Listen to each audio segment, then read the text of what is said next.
At present trending ಅಲ್ಲಿರೋ topic ಲಿವೈಥನ್ ಎಂಬ C monster. ಲಿವೈಥನ್ ನ ಕಂಪ್ಲೀಟ್ ಹಿಸ್ಟ್ರಿನ ಈ ವಿಡಿಯೋನಲ್ಲಿ ತಿಳ್ಕೊಳ್ಳೋಣ. ಒಬ್ಬ ಮೀನುಗಾರ ಕತ್ತಲೆಯ ರಾತ್ರಿನಲ್ಲಿ ಸಮುದ್ರದಲ್ಲಿ ಮೀನನ್ನು ಹಿಡಿತಾ ಇದ್ದ. ಚಂದ್ರನ ಬೆಳಕು ಅವತ್ತಿನ ದಿನ ತುಂಬಾನೇ ಬ್ರೈಟ್ ಆಗಿತ್ತು. ಸಡನ್ ಆಗಿ ಮೀನುಗಾರ ಎಸೆದಂತ ಬಲೆ ಜೋರಾಗಿ ಅಲ್ಲಾಡಕ್ ಶುರು ಆಗತ್ತೆ. ಆಗ ಮೀನ್ ಹಿಡಿಯೋನು ಯಾವ್ದೋ ಒಂದು ದೊಡ್ಡ ಮೀನ್ ಸಿಗಾಕೊಂಡಿದೆ ಅಂತ ಸಖತ್ ಖುಷಿ ಪಡ್ತಾನೆ.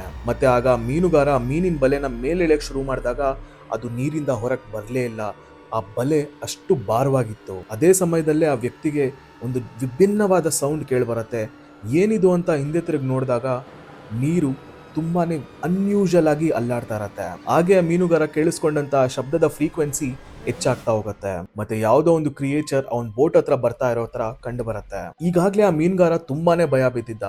ಆದ್ರೂ ಪರವಾಗಿಲ್ಲ ಅಂತ ನೀರೊಳಗೆ ತಲೆ ಹಾಕಿ ನೋಡಿದಾಗ ಯಾವುದೋ ಒಂದು ಕ್ರಿಯೇಚರ್ ಅವನ್ ಬೋಟ್ ಕೆಳಗಿಂದ ಪಾಸ್ ಆಯ್ತು. ತಕ್ಷಣ ಆ ವ್ಯಕ್ತಿ ನೀರಿಂದ ತಲೆನ ಈಚೆ ಎತ್ತಿ ಗಾಬರಿಯಿಂದ ಅಲ್ಲಿ ಇಲ್ಲಿ ನೋಡಕ್ ಶುರು ಮಾಡ್ತಾನೆ.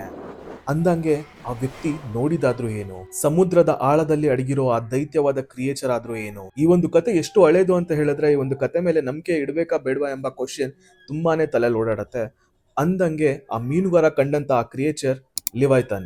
ಈ ಒಂದು ಕತೆ ಬಗ್ಗೆ the book of Job verse 41 ಅಲ್ಲಿ ಮೆನ್ಷನ್ ಮಾಡಿದ್ದಾರೆ. ಮತ್ತೆ ಝಾಲ್ 104:26 ಅಲ್ಲೂ ಮೆನ್ಷನ್ ಆಗಿದೆ. ಅಷ್ಟೇ ಅಲ್ಲ, ಇಸೈ 27:1 ವರ್ಸ್ ಅಲ್ಲಿ ಕೂಡ ಇದ್ರ ಬಗ್ಗೆ ಮೆನ್ಷನ್ ಮಾಡಿದ್ದಾರೆ. ಮತ್ತೆ ಸಾಕಷ್ಟು ಧರ್ಮ ಗ್ರಂಥಗಳಲ್ಲಿ ಈ ಒಂದು ಕ್ರಿಯೇಚರ್ ಬಗ್ಗೆ ಡೀಟೇಲಿಂಗ್ ನ ಕೊಟ್ಟಿದ್ದಾರೆ.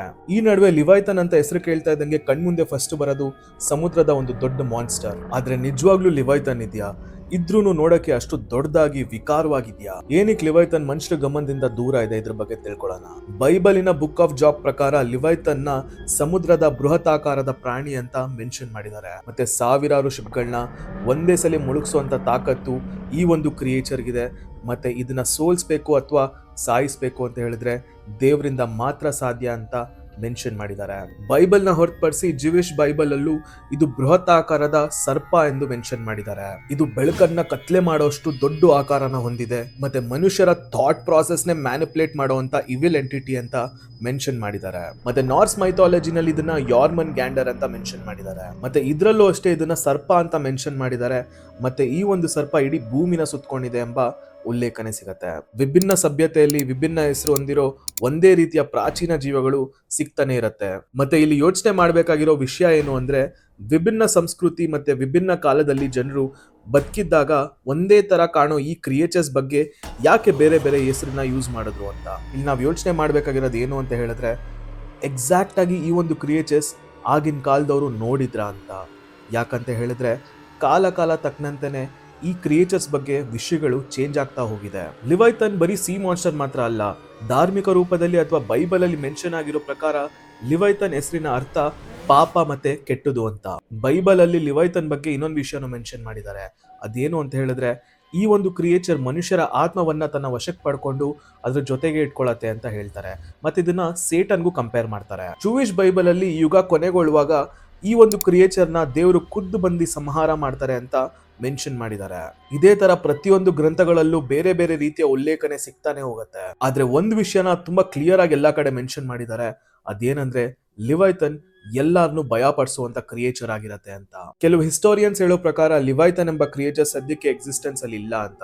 ಆದ್ರೆ ಜನ ಡೀಪ್ ಸೀನಲ್ಲಿ ಇರುವಂತ ಕ್ರಿಯೇಚರ್ಸ್ ನ ನೋಡಿ ಲಿವೈಥನ್ ಅಂತ ತಪ್ಪು ತಿಳ್ಕೊಂಡಿದ್ದಾರೆ ಅಂತ ಹೇಳ್ತಾರೆ. ಹಿಂದಿನ ಕಾಲದಲ್ಲಿ ಸಮುದ್ರದ ಬಗ್ಗೆ, ಸಾಗರದ ಬಗ್ಗೆ ಎಲ್ಲ ಅಷ್ಟೊಂದು ನಾಲೆಡ್ಜ್ ಅವಾಗಿನ ಜನಕ್ಕೆ ಇರ್ಲಿಲ್ಲ. ಸೊ ಈ ಒಂದು ವೇಲ್ ಅಥವಾ ಶಾರ್ಕ್ ನ ನೋಡಿದ್ರೆ ಅವರು ಸಿ ಮಾನ್ಸ್ಟರ್ ಅಂತ ಕನ್ಸಿಡರ್ ಮಾಡೋರು. ಅದಕ್ಕೆ ಮೇನ್ ಎಕ್ಸಾಂಪಲ್ ವೈಕಿಂಗ್ ಸಮಯದಲ್ಲಿ ಜೈಂಟ್ ಸ್ಕ್ವಿಡ್ ನ ನೋಡಿ ಅದಕ್ಕೆ ಕ್ರಾಕನ್ ಅಂತ ಹೆಸರು ಕೊಟ್ಟಿದ್ರು. ಇನ್ನು ಸಾಕಷ್ಟು ಜನ ಮೆಗ್ಲಡಾನ್ ನ ಲಿವೈಥನ್ ಅಂತ ತಿಳ್ಕೊಂಡಿದ್ದಾರೆ. ಮೆಗ್ಲಡಾನ್ 50 ಅಡಿ ಗಾತ್ರದ ಒಂದು ಶಾರ್ಕ್. ಇದನ್ನ ಹಿಂದಿನ ಕಾಲದಲ್ಲಿ ಸಾಕಷ್ಟು ಜನ ಲಿವೈಥನ್ ಅಂತ ನಂಬಿದ್ರು. ಮತ್ತೆ ಮೆಗ್ಲಡಾನ್ ಬಗ್ಗೆ ಇರೋ ಬ್ಯಾಕ್ ಸ್ಟೋರಿ ಮತ್ತೆ ಲಿವೈಥನ್ ಬಗ್ಗೆ ಇರೋ ಬ್ಯಾಕ್ ಸ್ಟೋರಿ ಸಮ್ವಾಟ್ ಸಿಮಿಲರ್ ಆಗೇ ಇದೆ. ಮತ್ತೆ ಕೆಲವು ಹಿಸ್ಟೋರಿಯನ್ಸ್ ಲಿವೈಥಾನ್ ನ ಮತ್ತೊಂದು ಇಂಟ್ರೆಸ್ಟಿಂಗ್ ಕ್ರಿಯೇಚರ್ ಆದ ಲಿವ್ಯಥಾನ್ ಮಿಲ್ವಿಲೆಗೆ ಕಂಪೇರ್ ಮಾಡ್ತಾರೆ. ಲಿವ್ಯಥಾನ್ ಮಿಲ್ವಿಲೆ ತುಂಬಾ ದೊಡ್ಡ ಏನ್ಷಿಯಂಟ್ ವೇಲ್ ಆಗಿತ್ತು. ಮತ್ತೆ ಇದು ಎಂತ ದೊಡ್ಡ ಕ್ರಿಯೇಚರ್ ನ ತಿನ್ನೋ ಸಾಮರ್ಥ್ಯ ಹೊಂದಿತ್ತು. ಮತ್ತೆ ನೀವು ಎಷ್ಟೇ ರಿಸರ್ಚ್ ಮಾಡಿದ್ರು ಲಿವೈಥಾನ್ ಬಗ್ಗೆ ಎಷ್ಟು ಇನ್ಫಾರ್ಮೇಶನ್ ಸಿಗತ್ತೋ ಅಷ್ಟೇ ಇನ್ಫಾರ್ಮೇಶನ್ ಲಿವ್ಯಥಾನ್ ಮಿಲ್ವಿಲೆ ಬಗ್ಗೆನೂ ಸಿಗತ್ತೆ. ಆದ್ರೆ ಈ ಒಂದು ಟಾಪಿಕ್ ಇಲ್ಲಿಗೆ ಮುಗಿಯಲ್ಲ. ಮಾಡರ್ನ್ ಟೈಮ್ ಅಲ್ಲಿ ಆಗಿರೋ ಕೆಲವೊಂದು ಸೈಟಿಂಗ್ಸ್ ಇಂದ ಲಿವೈಥಾನ್ ಬಗ್ಗೆ ಸಾಕಷ್ಟು ಕ್ವಶನ್ಸ್ ನ ಹುಟ್ಟಾಕತ್ತೆ. 1997ರಲ್ಲಿ ಒಂದು ವಿಚಿತ್ರವಾದ ಶಬ್ದ ಸೋನಾರ್ ಅಲ್ಲಿ ರೆಕಾರ್ಡ್ ಆಗತ್ತೆ. ಅದಕ್ಕೆ ದಿ ಬ್ಲೂಪ್ ಅಂತ ಹೆಸರಿಡ್ತಾರೆ. ಈ ವಿಚಿತ್ರವಾದ ಶಬ್ದದ ಫ್ರೀಕ್ವೆನ್ಸಿ 5,000 ಕಿಲೋಮೀಟರ್ ತನಕನೂ ಕೇಳುವಂತು. ಮತ್ತೆ ಸೈಂಟಿಸ್ಟ್ ಗಳು ಕೂಡ ಇವತ್ತಿನವರೆಗೂ ಈ ಶಬ್ದ ಎಲ್ಲಿಂದ ಬಂತು ಹೇಗ್ ಬಂತು ಅಂತ ಕಂಡಿಡಿಯಕ್ಕಾಗಿಲ್ಲ. ಆ ಒಂದು ಇಯರ್ ಅಲ್ಲೇನೆ ಸಿ ಡೈವರ್ಸ್ ಒಂದು ದೊಡ್ಡ ಕ್ರಿಯೇಚರ್ ನ ನೋಡ್ತಾರೆ. ಮತ್ತೆ ಅವರೆಲ್ಲ ಹೊರಗೆ ಬಂದು ಬ್ಲೂ ವೇಲ್ ಗಿಂತ ನೋಡಕ್ಕೆ ತುಂಬಾ ದೊಡ್ಡದಾಗಿತ್ತು, ಮತ್ತೆ ವೇಲ್ ಗಿಂತ ಅತಿ ಹೆಚ್ಚು ಸ್ಪೀಡ್ ಅಲ್ಲಿ ಇದು ಮೂವ್ ಆಗ್ತಾ ಇತ್ತು ಅಂತ ಹೇಳ್ತಾರೆ. ಮತ್ತೆ ಅದ್ರ ಮೂವ್ಮೆಂಟ್ ನ ಅಬ್ಸರ್ವ್ ಮಾಡಿದಂತ ಸಿ ಡೈವರ್ಸ್ ಹೇಳಿದ್ದೇನು ಅಂದ್ರೆ ಆ ಒಂದು ಕ್ರಿಯೇಚರ್ ಒಂದ್ ಜಾಗದಿಂದ ಇನ್ನೊಂದ್ ಜಾಗಕ್ಕೆ ಟೆಲಿಪೋರ್ಟ್ ಆಗೋ ರೀತಿನಲ್ಲಿ ಹೋಗ್ತಾ ಇತ್ತು ಅಂತ. ಈ ಒಂದು ವಿಷಯದ ಬಗ್ಗೆ ಜಾಸ್ತಿ ಡಾಕ್ಯುಮೆಂಟೇಶನ್ ಮತ್ತೆ ಪ್ರೂಫ್ಸ್ ಇಲ್ದಿರೋ ಕಾರಣ ಈ ಒಂದು ಕ್ರಿಯೇಚರ್ ಬಗ್ಗೆ ಆಗಿನ ಕಾಲದಲ್ಲಿ ಜಾಸ್ತಿ ಮಾತಾಡಕ್ ಹೋಗಿಲ್ಲ. ಮತ್ತೆ 2012ರಲ್ಲಿ ಮತ್ತೊಂದು ಸೈಟಿಂಗ್ ಆಗುತ್ತೆ.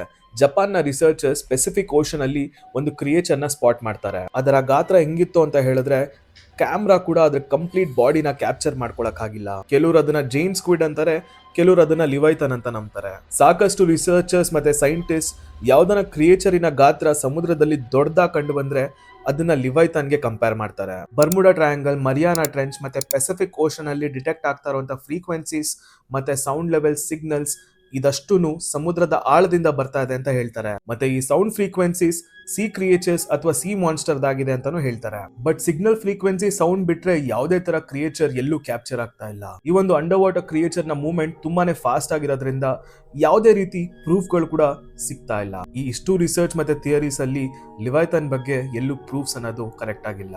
ಮತ್ತೆ ಕೊನೆಯದಾಗಿ ಮತ್ತೊಂದು ವಿಷಯನ ಡಿಸ್ಕಸ್ ಮಾಡಕ್ ಇಷ್ಟಪಡ್ತೀನಿ. ಮೋಸ್ಟ್ಲಿ ಲಿವೈಥನ್ ಎಕ್ಸಿಸ್ಟೆನ್ಸ್ ಈ ವಿಡಿಯೋ ಇಂದ ನಮಗೆ ಕನ್ಫರ್ಮ್ ಆಗ್ಬೋದೇನೋ. Let us check. ರೀಸೆಂಟ್ ಆಗಿ ಇಂಡೋನೇಷ್ಯಾದ ಒಂದು ಐಲ್ಯಾಂಡ್ ಹತ್ರ ಹಾವ್ ಮೂವ್ ಆಗ್ತಾ ಇರೋ ತರ ಒಂದು ವಿಡಿಯೋ ವೈರಲ್ ಆಗಿತ್ತು.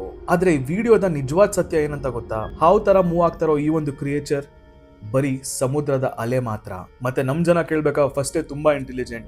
ಈ ಟೈಮಲ್ಲಿ ಟ್ರೆಂಡಿಂಗ್ ವಿಷಯ ಯಾವ್ದಿದೆ ಅಂತ ನೋಡ್ಕೊಂಡು ಈ ಒಂದು ವಿಡಿಯೋನಲ್ಲಿ ಕಂಡು ಬಂದಿರೋದು ಲಿವೈಥನ್ ಅಂತ ರೂಮರ್ ಸ್ಪ್ರೆಡ್ ಮಾಡ್ತಾರೆ. ಈ ವಿಡಿಯೋ ನೋಡ್ಬಿಟ್ಟು ಇದನ್ನ ಲಿವೈಥನ್ ಅಂತ ನಮ್ದವ್ರಿಗೆ ಆಕ್ಚುಲ್ ಆಗಿ ಲಿವೈಥನ್ ಯಾವ ತರ ಇರತ್ತೆ ಅಂತಾನೆ ಗೊತ್ತಿಲ್ಲ.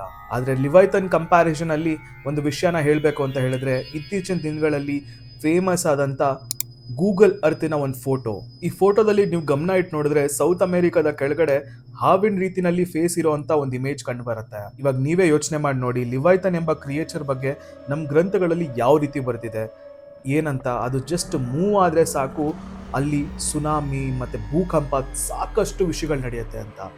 ಅದೇ ಈ ಇಮೇಜ್ ಅಲ್ಲಿ ಲಿವೈಥನ್ ಫೇಸ್ ತುಂಬಾನೇ ಮೇಲ್ಗಡೆ ಎದ್ದು ಬಂದಂಗೆ ಕಾಣಿಸುತ್ತೆ. ಸೊ ಇದು ಕೂಡ ಆಕ್ಚುಯಲ್ ಪ್ರೂಫ್ ಅಲ್ಲ ಲಿವೈಥನ್ ಎಕ್ಸಿಸ್ಟೆನ್ಸ್ ಬಗ್ಗೆ. ಮತ್ತೆ ಇನ್ನು ಇಂಡೋನೇಷ್ಯಾ ಕೇಸಲ್ಲಿ ನಾವು ಒಂದು ಚಿಕ್ಕ ವೇವ್ನ ಲಿವೈಥನ್ ಅಂತ ಕನ್ಸಿಡರ್ ಮಾಡಿದ್ರೆ ನಮ್ಮಷ್ಟು ಮುಟ್ಟಾಳರು ಬೇರೆ ಯಾರು ಇರಲ್ಲ. ಅಟ್ ಪ್ರೆಸೆಂಟ್ ಲಿವೈಥನ್ ನ ಎಕ್ಸಿಸ್ಟೆನ್ಸ್ ಇದೆಯೋ ಇಲ್ವೋ ಅಂತ ಯಾರಿಗೂ ಗೊತ್ತಿಲ್ಲ. ಬಟ್ ನಮ್ಮ ಪುರಾತನ ಪುಸ್ತಕದಲ್ಲಿ ಇದರ ಎಕ್ಸಿಸ್ಟೆನ್ಸ್ ಬಗ್ಗೆ ತುಂಬಾನೇ ಉಲ್ಲೇಖನೆ ಸಿಗುತ್ತೆ. ಮತ್ತೆ ಇನ್ನೊಂದು ಕಡೆ ಸೈನ್ಸ್ ಮತ್ತೆ ವಿಜ್ಞಾನಿಗಳು ಈ ಒಂದು ಕ್ರಿಯೇಚರ್ ಇದೆ ಎಂಬ ಸಾಧ್ಯತೆಗಳು ಕೂಡ ಕೊಡ್ತಾರೆ. ಸೈನ್ಸ್ ಅಲ್ಲಿ ತುಂಬಾ ಪಾಪ್ಯುಲರ್ ಆದ ಒಂದು ಥಿಯರಿ ಇದೆ, ಅದೇ ಡೀಪ್ ಸಿ ಜೈಗಾಂಟಿಸಮ್ ಅಂತ. ಇದರ ಅರ್ಥ ಯಾವ ಕ್ರಿಯೇಚರ್ ಸಮುದ್ರದ ಆಳದಲ್ಲಿರತ್ತೋ ಬಿಕಾಸ್ ಆಫ್ ಕ್ಲೈಮ್ಯಾಟಿಕ್ ಚೇಂಜಸ್ ಅದ್ರ ಗಾತ್ರ ಆಟೋಮೆಟಿಕ್ ಆಗಿ ದೊಡ್ಡದಾಗಿರತ್ತೆ ಅಂತ. ಮತ್ತೆ ಆ ರೀತಿ ಕಾಣಿಸುವಂತ ಕ್ರಿಯೇಚರ್ ಸಮುದ್ರದ ಮೇಲ್ಭಾಗದಲ್ಲಿ ಕಂಡು ಬಂದ್ರೆ ಫಾರ್ ಆಬ್ವಿಯಸ್ ರೀಸನ್ಸ್ ನಾವು ಅದನ್ನ ಸಿ ಮಾನ್ಸ್ಟರ್ ಅಂತ ಕನ್ಸಿಡರ್ ಮಾಡ್ತೀವಿ. ಫಾರ್ ಎಕ್ಸಾಂಪಲ್ ವೈಕಿಂಗ್ ಸಮಯದಲ್ಲಿ ನೋಡಿದಂತ ಜೈಂಟ್ ಸ್ಕ್ವಿಡ್ ಅಥವಾ ಕ್ರಾಕನ್ ಮತ್ತೆ ಅದೇ ರೀತಿ ಹಲವಾರು ಸರ್ಪಗಳು ಸಮುದ್ರದ ಆಳದಲ್ಲಿ ಬದುಕ್ತಾ ಇರ್ಬೋದು ಅಂತ ಈ ಒಂದು ಥಿಯರಿ ಮೆನ್ಷನ್ ಮಾಡುತ್ತೆ. ಅದೇ ತರ ಲಿವೈಥನ್ ಕೂಡ ಸಾವಿರಾರು ವರ್ಷಗಳಿಂದ ಸಮುದ್ರದ ಆಳದಲ್ಲಿರೋದ್ರಿಂದ ಅದ್ರ ಗಾತ್ರ ತುಂಬಾ ದೊಡ್ಡದಾಗಿರತ್ತೆ ಅಂತ ಇಮ್ಯಾಜಿನೇಷನ್ ಇದೆ. ಮತ್ತೆ ಈ ಇಷ್ಟು ವಿಷಯಗಳನ್ನ ಜಡ್ಜ್ ಮಾಡೋದಕ್ಕೆ ನಾವ್ ಯಾರು? ಯಾಕಂದ್ರೆ ನಾವ್ ಇವತ್ತಿನವರೆಗೂ 20% ಆಫ್ ಓಷನ್ ನ ಮಾತ್ರ ಎಕ್ಸ್ಪ್ಲೋರ್ ಮಾಡಿರೋದು. ಮಿಕ್ಕಿದ 80% ಅಲ್ಲಿ ಏನ್ ಬಚ್ಚಿಟ್ಕೊಂಡಿದ್ಯೋ ಬಚ್ಚಿಟ್ಕೊಂಡಿಲ್ವೋ ಮುಂದಕ್ಕೆ ಗೊತ್ತಾದ್ರೂ ಗೊತ್ತಾಗತ್ತೆ. ಆದ್ರೆ ಅದನ್ನ ಎಕ್ಸ್ಪ್ಲೋರ್ ಮಾಡ್ಬೇಕಾಗತ್ತಷ್ಟೇ. ಮತ್ತೆ 80% ಓಷನ್ ಅಲ್ಲಿ ಏನ್ ಅಡಗಿದೆ ಅಂತ ತಿಳ್ಕೊಳ್ಳೋದ್ರ ಬಗ್ಗೆ ಸಾಕಷ್ಟು ಜನಕ್ಕೆ ಇಂಟ್ರೆಸ್ಟ್ ಇದೆ. ಬಟ್ ನಾವ್ ಅಟ್ ಪ್ರೆಸೆಂಟ್ ಸ್ಪೇಸ್ ಅಲ್ಲಿ ಏಲಿಯನ್ಸ್ ನ ಹುಡುಕೋದ್ರಲ್ಲಿ ಬಿಸಿ ಇದೀವಿ.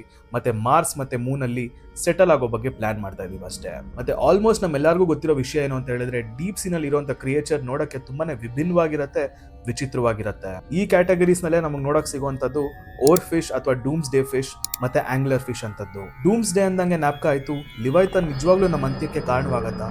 ಇದ್ರ ಬಗ್ಗೆ ನಿಮ್ಗೇನ್ ಅನ್ಸುತ್ತೆ ಕಮೆಂಟ್ಸ್ ಅಲ್ಲಿ ತಿಳಿಸಿ. ಈ ಒಂದು ಕಂಟೆಂಟ್ ನಿಮ್ಗೆ ಇಷ್ಟ ಆಗಿದ್ದಲ್ಲಿ ಲೈಕ್, ಶೇರ್ ಮತ್ತೆ ಸಬ್ಸ್ಕ್ರೈಬ್ ನ ಮಾಡಿ. Stay tuned.